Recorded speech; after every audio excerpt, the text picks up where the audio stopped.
السلام عليكم ورحمة الله وبركاته قال الله تعالى فإذا عزمت فتوكل على الله அன்பார்ந்த இஸ்லாமிய சகோதர சகோதரிகளே, அல்லாஹ் தஆலா கூறுகின்றான், நீங்கள் ஒரு காரியத்தை செய்ய வேண்டும் என்று உறுதி செய்து விட்டீர்கள் என்றால் அது அந்த நேரத்தில் அல்லாஹ்வின் மீது நீங்கள் தவக்கல் வைங்க, அல்லாஹ்வின் மீது நம்பிக்கை வைங்க என்று.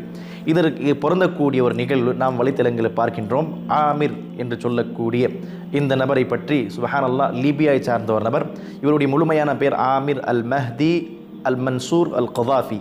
இவர் லீபியாவிலிருந்து ஹஜ் செய்வதற்காக சபஹா என்று சொல்லக்கூடிய அந்த ஊரில் இருக்கக்கூடிய ஒரு ஏர்போர்ட்டுக்கு போயிட்டு இவர் என்ன செய்கிறாருன்னு சொன்னால் அங்கே இருக்கக்கூடிய ப்ராசஸிங் முடிக்கிறார். அந்த ப்ராசஸிங்கில் பாருங்கள் அன்பார்ந்தவர்களே, இடையில ஒரு சிக்கல் வருகிறது செக்யூரிட்டி செக்கிங்கில். அந்த செக் செய்யக்கூடிய அந்த நேரத்திலே நாம் பார்த்தோன்னு சொன்னால் அந்த சந்தர்ப்பத்திலேயே ஃப்ளைட் அங்கேருந்து டேக் ஆஃப் ஆகிடுது. அதற்கு பிறகு நாம் பார்த்தோம் என்றால் அன்பார்ந்தவர்களே, இவருடைய அந்த பயணத்தை இவர் மேற்கொள்ள வேண்டும் என்ற எண்ணத்தோடு நிறைய அவர்களுடைய வாழ்க்கையில் எந்த விஷயத்தை இதற்காக நாம் சேர்த்து வைக்க வேண்டுமோ எல்லாம் செய்து கொண்டு வந்தார்.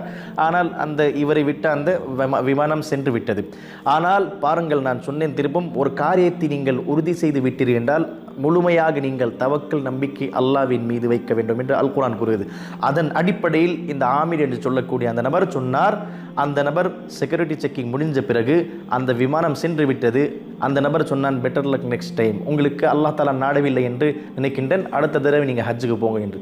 ஆனால் அந்த ஆமீர் என்று சொல்லக்கூடிய நபர் சொன்னார், வல்லாஹி மா அம்ஷி, நான் செல்ல மாட்டேன், ஏற்பட்டு விட்டு வெளியே போக மாட்டேன். என்னுடைய இறைவன் இங்கே வரைக்கும் கொண்டு வந்தான் என்றால் என்னை ஹஜ் செய்வதற்காக அவன்தான் கொண்டு செல்வான் என்று அந்த நம்பிக்கையோடு இருந்தார்.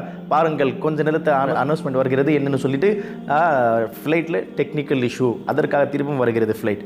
அந்த நேரத்தில் பாருங்கள், இவருடைய ப்ராசஸிங் எல்லாம் முடிந்து இவர் அந்த விமான பயணத்துக்கு செல்வதற்காக இவர் எலிஜிபிள் ஆகிறார்.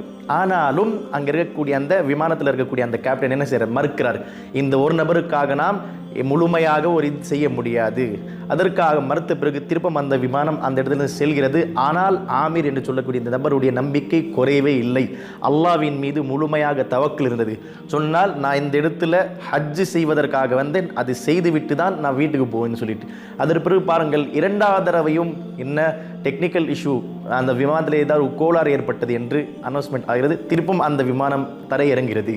பாருங்கள், அதற்கு பிறகு அந்த பைலட் அறிவிக்கிறாரு, சுப்ஹானல்லாஹ், இதுதான் உண்மையான முறையில் அல்லாஹ் தஆலா ஒருத்தருக்கு தன்னுடைய இல்லத்துக்கு அழைக்க வேண்டும் எழுதிவிட்டான் என்றால் இந்த உலகமே சேர்ந்து தடுத்தாலும் தடுக்க முடியாது. அந்த விமானி அறிவிக்கிறாரு, பைலட், வல்லாஹி லன் உகாதிர் ஹாதிஹில் மர்ரா ஹத்தா யذهب معنا ஆமிர் என்று கூறுகிறார்கள்.